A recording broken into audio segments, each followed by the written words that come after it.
Good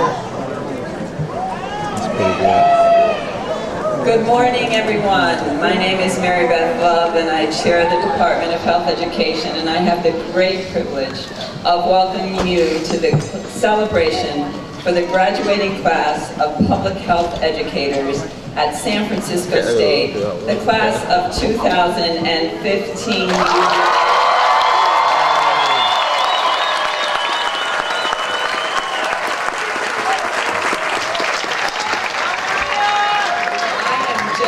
To spend a minute before we move into the rest of the program. And first I'd like to speak to the parents, and I probably don't need to tell you, but I am going to remind you. We live among your students for a minimum of 2 years at least, and some 4. And getting a degree in our department is hard work.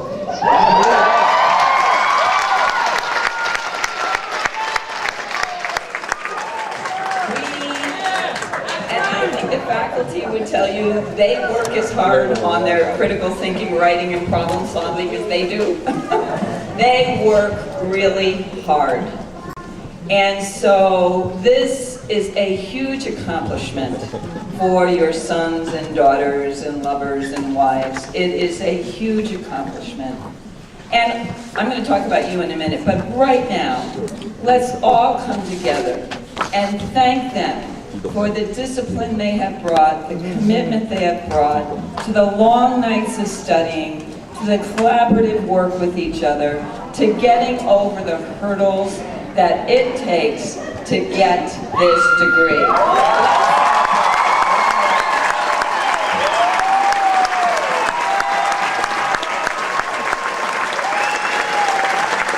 It is really no joke. You deserve to really be proud of this milestone in your life.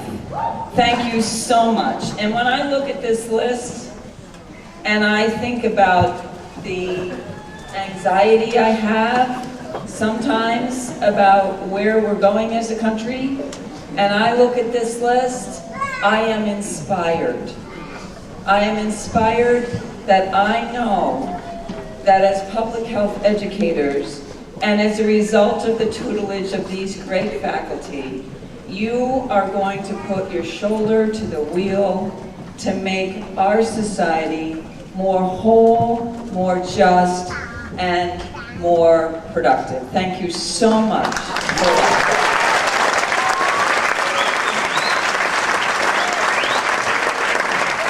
And now, students, this is for you.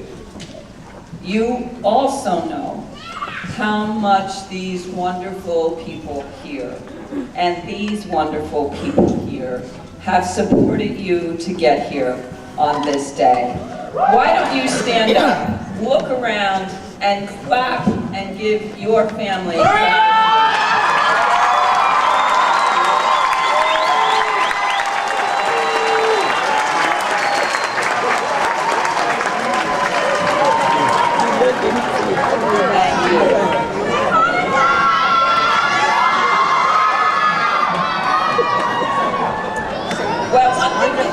About having our own ceremony as well as the big ceremony and etc. is that we do welcome hooting and hollering. This is the day for it. Alright,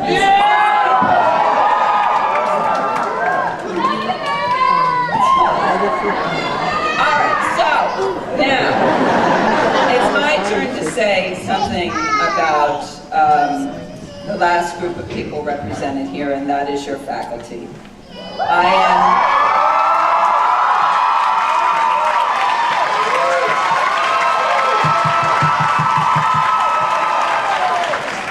They deserve to be beloved. They work really hard. They bring much commitment to your learning. They sit and talk about each and every one of you. They tailor education to meet your needs, and they are very committed to you as humans, to you as students, and now to you as colleagues. So let me take a moment to ask each of the faculty to stand, and I will pause so you can holler. Let me begin with Vivian Chavez.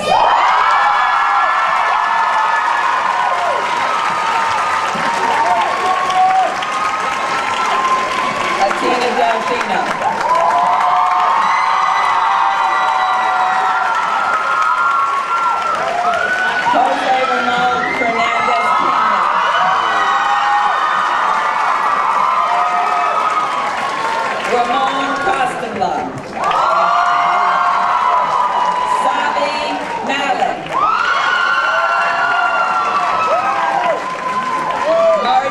Martinson.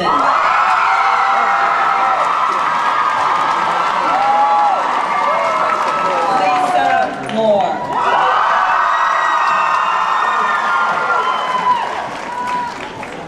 Eric Pepper. Ingrid Ochoa. Vicky Quijano.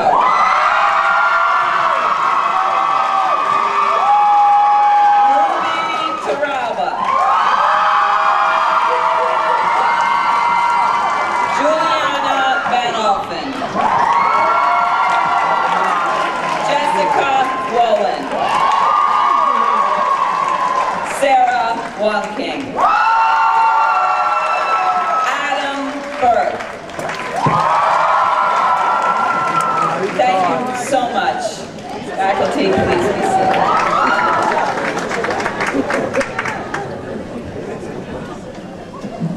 It is now with great pleasure that I call Jose Ramon to the podium, and Jose Ramon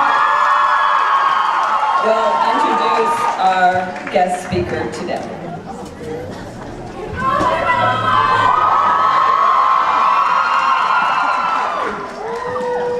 Hello. Many of you know how I feel about your cell phones and stuff in class. But today is different. Today, please take pictures, tweet, Facebook, Instagram, and all those things. Love you too.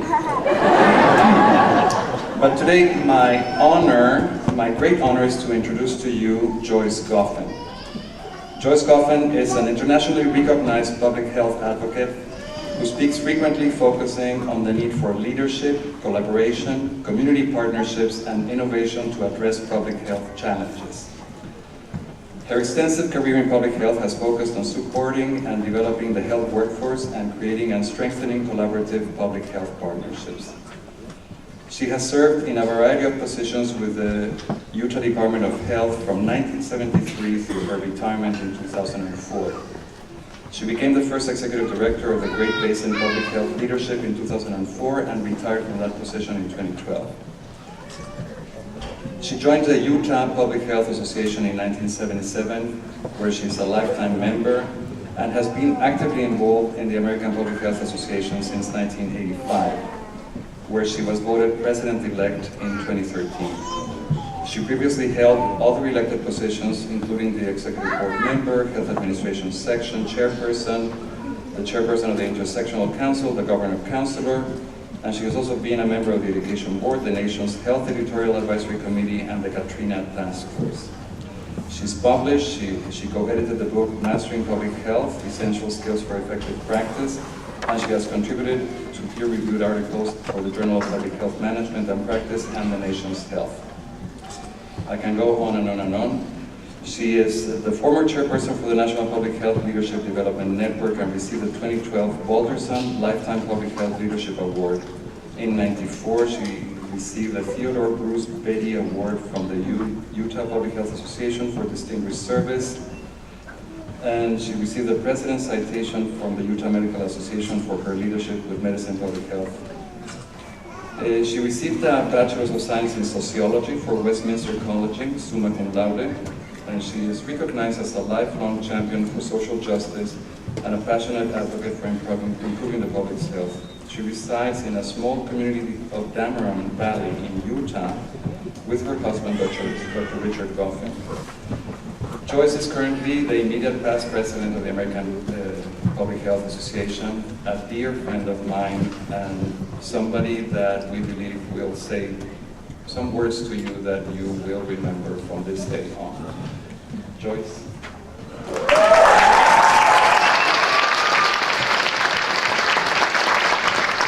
Thank you, Jose.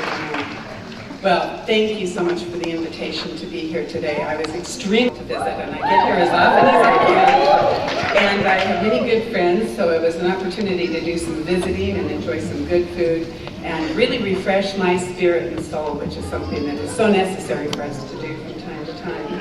I thank the faculty for inviting me, the students for being here and for all of the work that you do, and especially the families. I graduated myself as a very non-traditional student 25 years ago. And I was so proud to have my parents and my in-laws and my husband and my children and my first grandson attend my graduation. And so I was the first person in my family, in my immediate family, to graduate from college, as I know many of you are. So it's an incredible celebration, and I congratulate you on that. We have a short time together today, and I think of this celebration as a time to pause and reflect and really think back on the things that you've accomplished, but I also want to look forward to the things that you'll accomplish in the future. Your education has given you the knowledge that you need to go forward, but to truly be a successful public health practitioner, you need to have the skills and the ability to become a public health leader to take you to that next level. This has been my work, developing leaders. So I'm really proud to say that the American Public Health Association has come up with a big vision for the future. In the business world, they call it a BHAG, a big, hairy, audacious goal. And you will want to work on many BHAGs in your life. So the big, hairy, audacious goal for the American Public Health Association is to create the healthiest nation in one generation. And that will take a social movement that allows us to really change the way that we value children in our society. Because we talk a lot about how much we value children, but when the rubber meets the road and we need the funding and the support, we often don't get it, and we know that we are not number one in the world. I have a quotation I'd like to read. There can be no keener revelation of a society's soul than the way in which it treats its children, and that's from Nelson Mandela, South African president. The leaders in this movement will need to practice public health leadership, and they're going to need to actually work with courage and creativity and resilience. Courage, creativity, and resilience. A person that I respect so much is Dr. Donald Berwick, who's been an international leader in the world of quality improvement, and he was the former director of the Center for Medicare and Medicaid Services. And a couple of years ago, he gave a presentation, and he talked about some of the challenges that we face, not just in the field of public health or the field of healthcare, but in our country. Among these, the first and one of the most disturbing is the lack of confidence in science.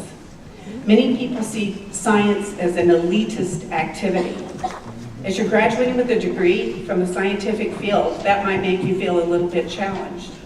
These days, people often rely on junk science, internet research, and celebrity endorsements on products for e-cigarettes and for the effectiveness and safety of vaccines, instead of relying on our institutions like the National Institutes of Health, the Institute of Medicine, and organizations like the Centers for Disease Control. If we take our advice from someone who is a celebrity as opposed to the Surgeon General of the United States, we will have a junk society.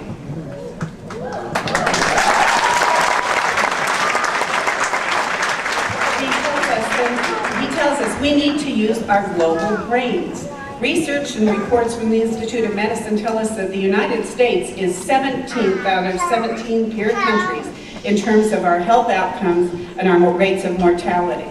We're not number one, we're number 17. And so we need to use our global brains, which means we need to look around at other systems and other places that are more successful than we are. Because if we could spend our way out of a healthcare crisis, we should be there because no one spends more money than we do. We need to address the costs of quality and outcomes and costs in healthcare just head on. We need to be talking about things like the choice of end-of-life care that impacts healthcare costs. We need to name the excess spending in healthcare costs. We need to monitor the behavior of professions and professional ethics. And we need to do these things while we do something that is terribly unpopular in our country. And that's defending the poor. Defending the poor. A quotation that I really like on this comes from someone who was Vice President of the United States many years ago, Hubert Horatio Humphrey. And in the 1960s, he addressed the issues of what we were forming as the Great Society, and he said, "The moral test of a government is how that government treats the people who are at the dawn of life, the children, those who are at the twilight of life, the elderly, and those who live in the shadows of life, the sick, the needy, and the handicapped." If we take a look at our country today, many parts of our country, I would say that we are failing as a moral test of our government.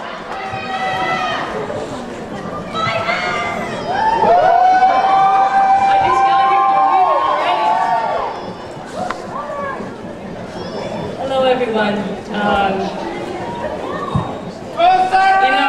Those of you who know me that I'm quite long-winded.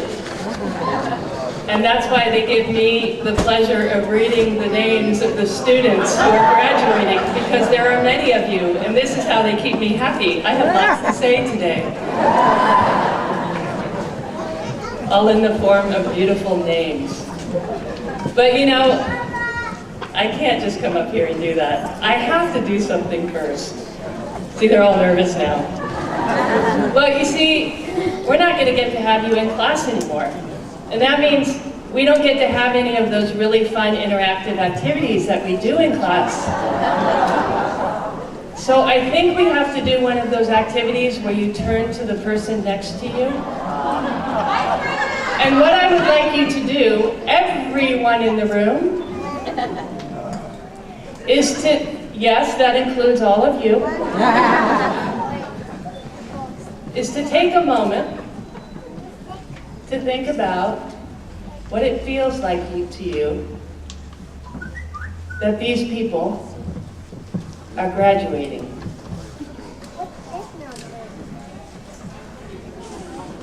What are we doing now? That's how I roll. I love the tears. Come on. So now that you're thinking about that, I would like you to turn to the person next to you and just tell the person next to you what that feels like. What does that feel like? And I'm going to make sure that you're all doing it.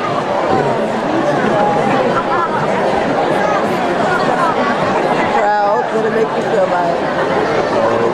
Inspired. Old.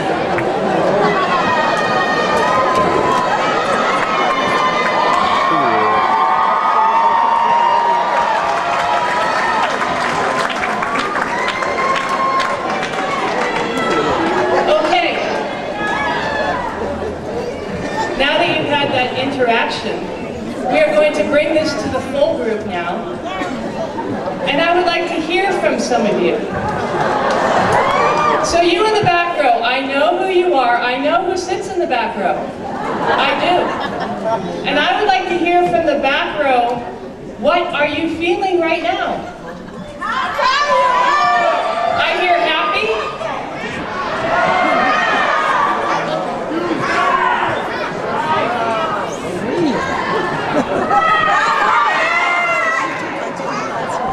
I hear proud.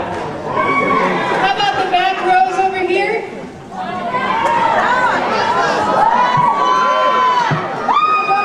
This is what they're feeling. That's what I hear. That's a lot. I see a lot of waving. Any shaka signs, anyone? Okay, good. I like to see that. All right. Students, how about you? about you, Victoria? What are you feeling?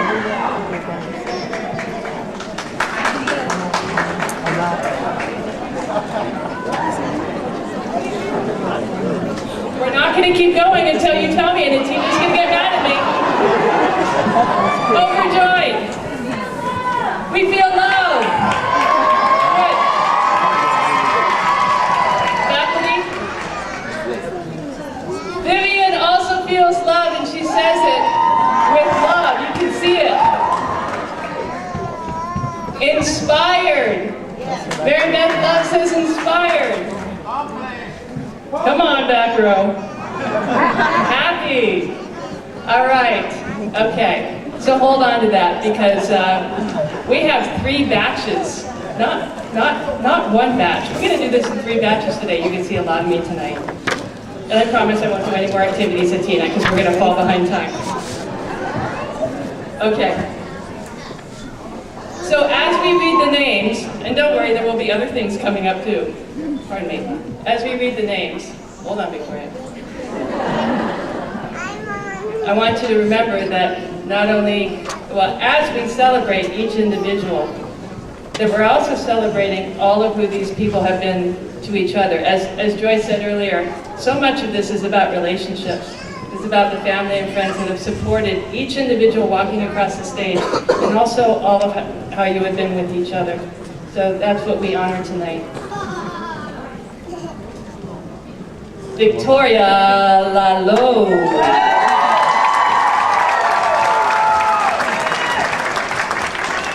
Leone Alston.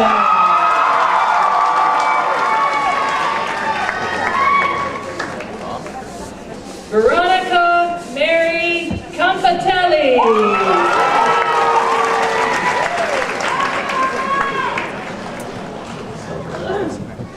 Amanda Smith.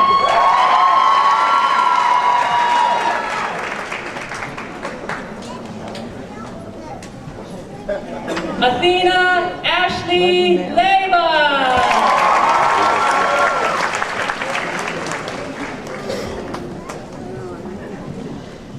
Brianne McCall. Tell me when you get close. My eyes are there. Robbie Kong.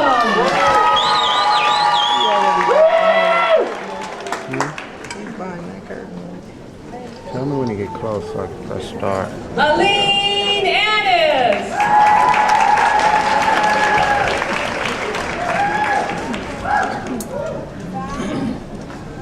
Kelly Soul.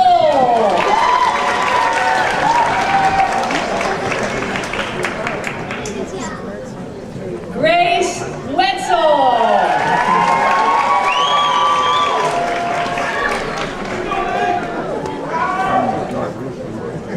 Jennifer Lively.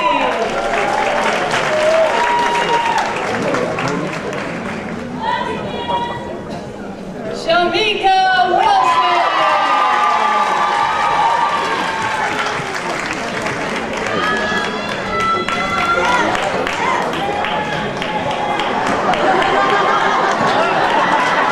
Tanisha Dickerson.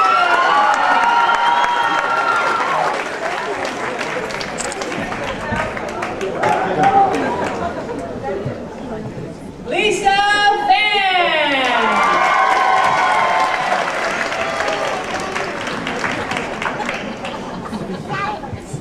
Michelle Wright.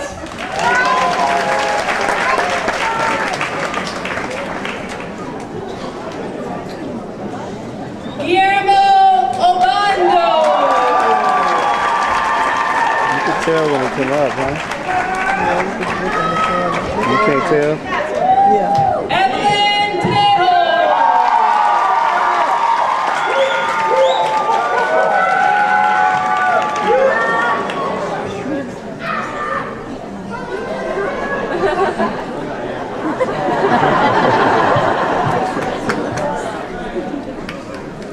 And one.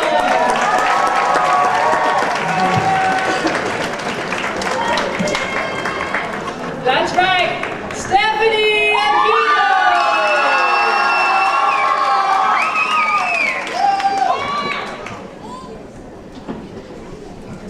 Jessica Kim.